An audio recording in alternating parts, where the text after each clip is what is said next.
बेकसूरों को जेल में डाला जाएगा और दंगाई प्रवचन देंगे।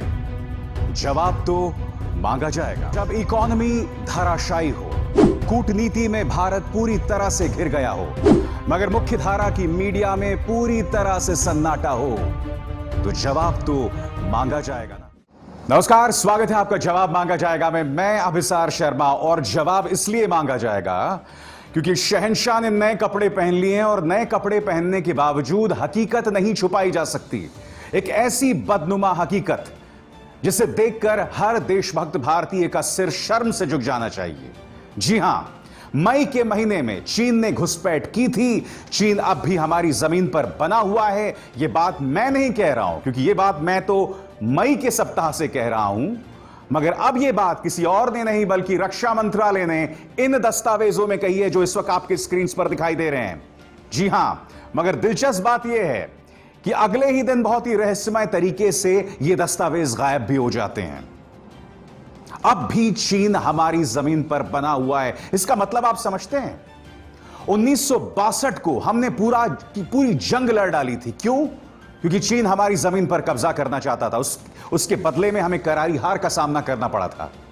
मगर आज चीन हमारी जमीन पर बना हुआ है और कोई उफ तक नहीं कर रहा है, कोई इस पर सवाल नहीं कर रहा है। यह हकीकत क्या है मैं आपको बतलाऊंगा, इसके तथ्य क्या है मैं आपको बतलाऊंगा। मगर सबसे पहले, किसी ने हमसे वादा किया था, न कोई अंदर आया है, न किसी ने हमारी जमीन पर कब्जा किए है। याद कीजिए, प्रधानमंत्री नरेंद्र मोदी ने कुछ ही हफ्तों पहले देश को क्या कहा था। न वहां कोई हमारी सीमा में घुस आया है, न ही कोई घुसा हुआ है, न ही हमारी कोई पोस्ट किसी दूसरे के कब्जे में है। प्रधानमंत्री का वादा। देश के सबसे लोकप्रिय राजनेता, आजाद भारत के इतिहास में लोकप्रिय प्रधानमंत्रियों में से एक प्रधानमंत्री नरेंद्र मोदी ने यह बात कही, किसी और ने नहीं, कि चीन ना घुसा है ना आया है। अब मैं आपको पढ़ के सुनाना चाहूंगा दरअसल वो दस्तावेज कह क्या रहा है। आपके स्क्रीन पर वो दस्तावेज तो आप देख ही रहे हैं, साथ ही अब मैं आपको खबर पढ़ के सुनाना चाहूंगा। रक्षा मंत्रालय ने आधिकारिक तौर पर स्वीकार किया है कि चीनी सैनिकों ने भारतीय क्षेत्र पूर्वी लद्दाख में मई के महीने में घुसपैठ की थी। मंत्रालय का यह बयान ऐसे समय आया है जब शीर्ष स्तर की सैनिक वार्ता के 5 दौर के बावजूद पैंगोंग सौ और गोगरा में गतिरोध जारी है।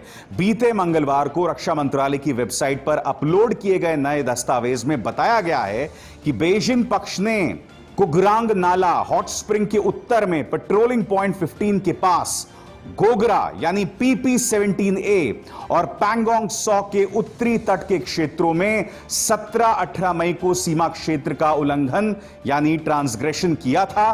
बता दें, ट्रांसग्रेशन शब्द का इस्तेमाल भारत द्वारा चीन के साथ वास्तविक नियंत्रण रेखा पर घुसपैठ के लिए उपयोग होता है। क्या मतलब हुआ इसका? और जानते हैं, जले पे नमक छिड़कना वो इस तरह से सामने उभर कर आ रहा है क्योंकि चीन अब चर्चा भी नहीं करना चाहता है। यानी कि घुसपैठ करके वो बना हुआ हमारी जमीन पर, अब वो उस पर चर्चा भी नहीं करना चाह रहा है। यानी कि भारत के लिए यह दोहरी मार है। अब बात यहां नहीं रुकती। खबर आई, प्रधानमंत्री ने क्या कहा वो भी आपको पता चला। फिर रहस्यमय ढंग से एक दिन बाद, जब ये खबर आई उसके एक दिन बाद वेबसाइट से वो जानकारी ही लुप्त कर दी जाती है। जी हां, अब एनडीटीवी की मैं खबर आपको पढ़ के सुनाना चाहता हूं। रक्षा मंत्रालय ने गुरुवार को अपनी वेबसाइट पर एक डॉक्यूमेंट अपलोड किया था जिसके मुताबिक लद्दाख के कई इलाकों में चीनी सेना के अतिक्रमण की घटनाएं बढ़ी। साइट पर अपलोड किए गए इस डॉक्यूमेंट में मंत्रालय ने स्वीकार किया था कि मई महीने से चीन लगातार LAC पर अपना अतिक्रमण बढ़ाता जा रहा है, खास तौर से गालवान घाटी, पैंगोंग सौ, गोगरा, हॉट स्प्रिंग जैसे क्षेत्रों में। डॉक्यूमेंट के मुताबिक चीन ने 17 से 18 मई के बीच लद्दाख में कुंगरांग नाला, गोगरा और पैंगोंग सौ झील के उत्तरी किनारे पर अतिक्रमण बढ़ा दिया है। मगर अभी अभी मिली खबर के मुताबिक रक्षा मंत्रालय ने इस दस्तावेज को अपनी वेबसाइट से हटा दिया है। मैं आज आपसे 2 सवाल पूछना चाहता हूं दोस्तों। पहली बात, प्रधानमंत्री नरेंद्र मोदी ने जो देश से वादा किया था, क्या आप किसी भी न्यूज चैनल में इसमें सुगबुगाहट सुन रहे हैं? क्या कोई भी न्यूज चैनल यह सवाल कर रहा है भारतीय जनता पार्टी से कि सरकार ने तो देश को एक वादा किया था, और वो वादा क्या था कि चीन हमारी जमीन पर नहीं घुसा, ना उसने कोई जमीन पर कब्जा किया, मगर अब कोई और नहीं बल्कि रक्षा मंत्रालय खुद कह रहा है, नंबर 1। नंबर 2, रहस्यमय तरीके से वो जानकारी जो रक्षा मंत्रालय दे रहा है उसे गायब कर देना। मैं आपको बता दूं, इस पर सियासत भी शुरू हो गई है। इस मुद्दे पर राहुल गांधी ने करारा हमला बोला है सरकार पर, और राहुल गांधी ने क्या कहा है आपके स्क्रीन पर। राहुल गांधी कहते हैं, चीन के साथ मुकाबला करना तो दूर की बात, प्रधानमंत्री में इतनी हिम्मत भी नहीं है कि वो चीन का नाम ले सकें। इस बात को नजरअंदाज करना या दस्तावेजों को गायब कर देना रक्षा मंत्रालय के वेबसाइट से, इससे हकीकत नहीं बदल जाएगी। राहुल गांधी लगातार इस मुद्दे को उठा रहे हैं। आपको याद होगा उन्होंने अपनी जन की बात शुरू की थी, और उन वीडियोस में, पहले 3 वीडियोस में उन्होंने चीन का जिक्र किया था। यह भूल जाइए, जिन पत्रकारों ने इस मुद्दे को उठाया उन पर हमला किया गया, उन्हें जलील किया गया, उन्हें देशद्रोही तक करार दिया गया। मैं आपको बता दूं कि इस मुद्दे को मैं आपके सामने 23 मई को सबसे पहले लेकर आया था अपने कार्यक्रम के जरिए, और उससे भी पहले कर्नल अजय शुक्ला जैसे defence experts, lieutenant general HS Panag जैसे हमारे डेकोरेटेड आर्मी ऑफिसर्स, ये लगातार आप तक ये बात पहुंचाते रहे, मगर आप में से अधिकतर लोगों ने अपनी आंखें बंद कर ली थी। और आज मैं इस देश की जनता से, इस सरकार से 10 सवाल करना चाहूंगा। ये हैं अभिसार के 10 सवाल। सवाल नंबर 1, क्या कूटनीतिक और सामरिक मामले को गंभीरता से नहीं लेती बीजेपी सरकार? जी हां, एक दिन रक्षा मंत्रालय का वेबसाइट जो है वो ये जानकारी छाप देता है और अगले दिन आप उसे हटा देते हैं। और इसी से जुड़ा है मेरा दूसरा सवाल। सवाल नंबर 2, सरकारी वेबसाइट से अगर हटाना ही था तो जानकारी पहले क्यों डाली? जी हां, इस तरह से अपनी छीछालेदर क्यों करवाना, इस तरह से अपनी बेइज्जती क्यों करवाना? क्या आपके सरकारी जो तमाम आर्म्स हैं, जो सरकारी तबके हैं, उनमें आपस में तालमेल नहीं है? मगर मुझे खुशी है, क्यों देखिए, इससे पता चलता है कि हमारी जो सेना है वो शौर्य का परिचय तो देती ही है, वो हकीकत से, सच से नहीं पीछे हटती। और मेरा पूरा विश्वास है कि अगर रक्षा मंत्रालय की वेबसाइट में अगर यह जानकारी गई है तो इसमें सैनिकों की सोच रही होगी। वो चाहते होंगे कि देश की जनता को हकीकत पता चले। सवाल नंबर 3, क्या इससे देश की अंतर्राष्ट्रीय साख को नुकसान नहीं पहुंचेगा? जी हां, क्योंकि दुनिया देख रही है। पहले भारत सरकार उसे नजरअंदाज करती है, फिर रक्षा मंत्रालय उसे छापता है और फिर उसे हटा दिया जाता है राजनीतिक दबाव के चलते। इससे इंटरनेशनली हम पर क्या असर पड़ेगा? सवाल नंबर 4, क्या पारदर्शिता से डरती है बीजेपी सरकार? क्यों डरती है? हम सब जानते हैं, पारदर्शिता से डरना इनका एक पुराना राग रहा है। 5वां नंबर, रक्षा मंत्री और विदेश मंत्री खामोश क्यों? रक्षा मंत्री इस पर कुछ नहीं कह रहे हैं। बहुत पहले एक इंटरव्यू में उन्होंने कहा था कि कुछ सैनिक जो हैं, चीनी सैनिक, थोड़ा आगे आ गए हैं। उस वक्त जिस पत्रकार ने यह इंटरव्यू किया था, उन्होंने रक्षा मंत्री से आगे एक क्रॉस क्वेश्चन करना चाहिए था, काउंटर क्वेश्चन करना चाहिए था कि राजनाथ जी बताइए कितना आगे आ गए हैं। तो राजनाथ जी ने भी हमें संकेत दिया था। विदेश मंत्री खामोश। विदेश मंत्री क्या कर रहे हैं मैं आपको बताता हूं। दोस्तों, S जयशंकर जो है ना, वो एक डिप्लोमैट रहे हैं, एक कूटनीतिक रहे हैं, और इस तस्वीर में देखिए, इस ट्वीट में देखिए, राम मंदिर के निर्माण का वो स्वागत कर रहे हैं। यानी कि जिस काम का आपसे लेना देना नहीं है, और ये कभी भी इंसान धार्मिक नहीं रहा है, इसने कभी भी इससे पहले इस तरह की धार्मिक बातें नहीं की हैं, मगर अपनी जिम्मेदारी से बचते हुए, अपने मुद्दों को ना उठाते हुए ये राम मंदिर की बात कर रहे हैं, जो कि ठीक है, अच्छी बात है, मगर अपनी बात भी तो करो। सवाल नंबर 6, क्या प्रधानमंत्री नरेंद्र मोदी ने देश को गुमराह किया? सीधा सा सवाल है, क्योंकि प्रधानमंत्री ने कहा था ना कोई आया है, ना किसी ने कब्जा किया है। अब आपका रक्षा मंत्रालय ही कह रहा है। सवाल नंबर 7, क्या राष्ट्रीय सुरक्षा सलाहकार अजीत डोभाल और chief of defence staff Bipin Rawat ने प्रधानमंत्री मोदी को गुमराह किया? यह भी चर्चा चल रही है।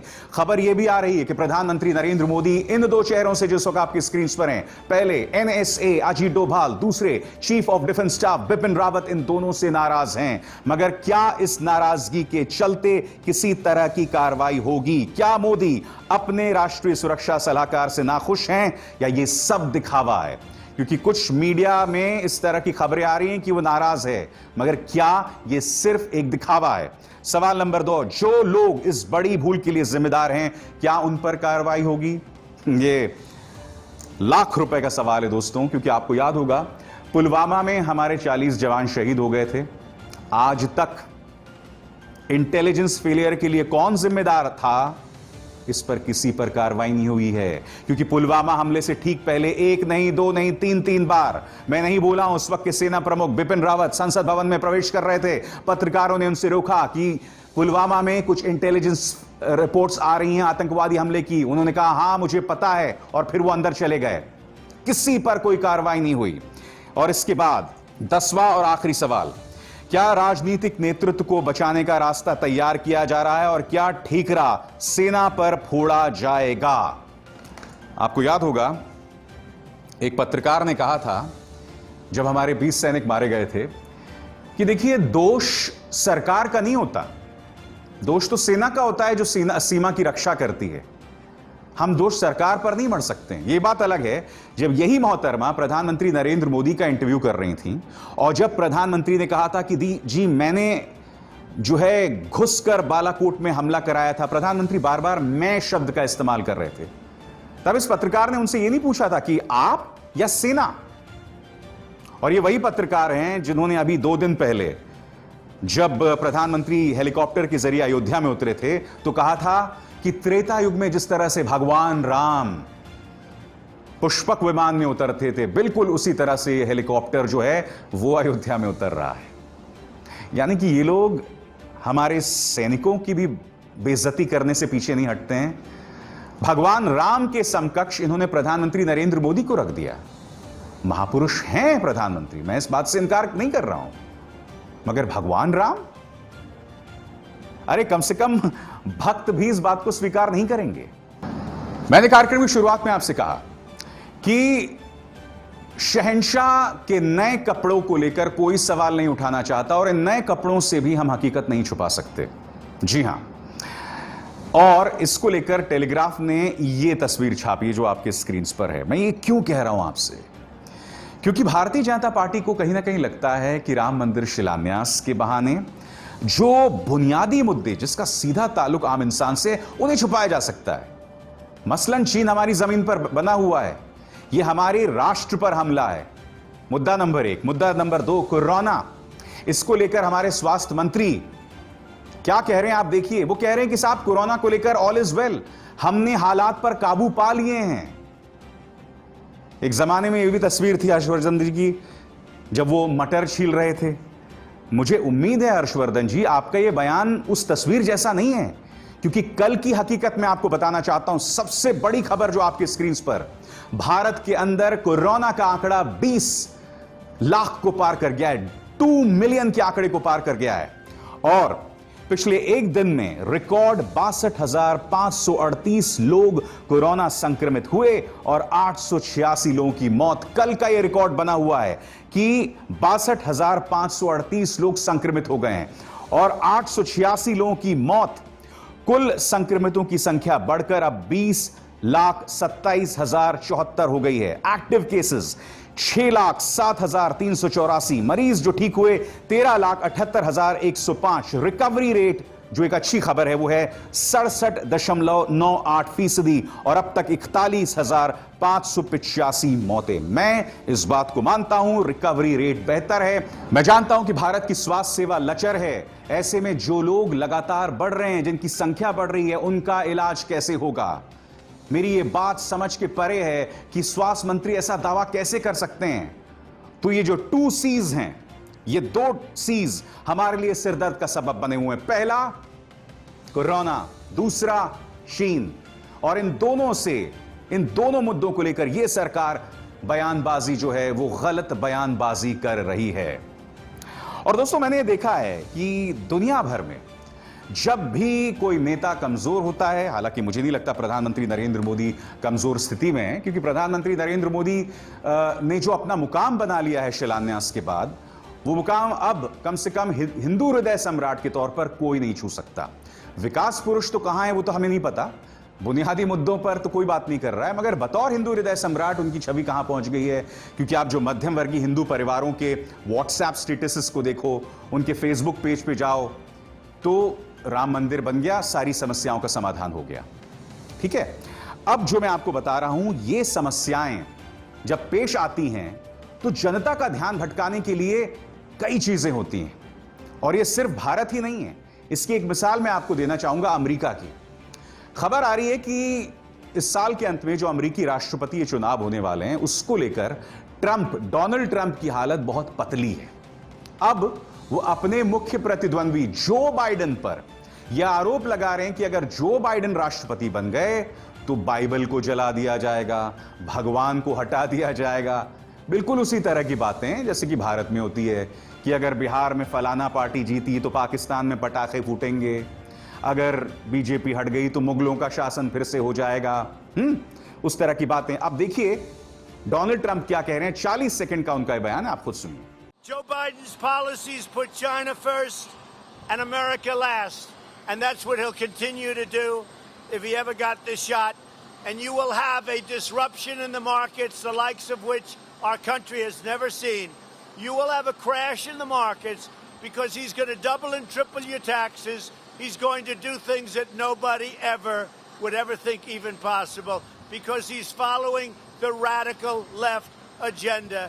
Take away your guns, destroy your Second Amendment, no religion, no anything, hurt the Bible, hurt God. He's against God, he's against guns, he's against energy, our kind of energy. I don't think he's going to do too well in Ohio.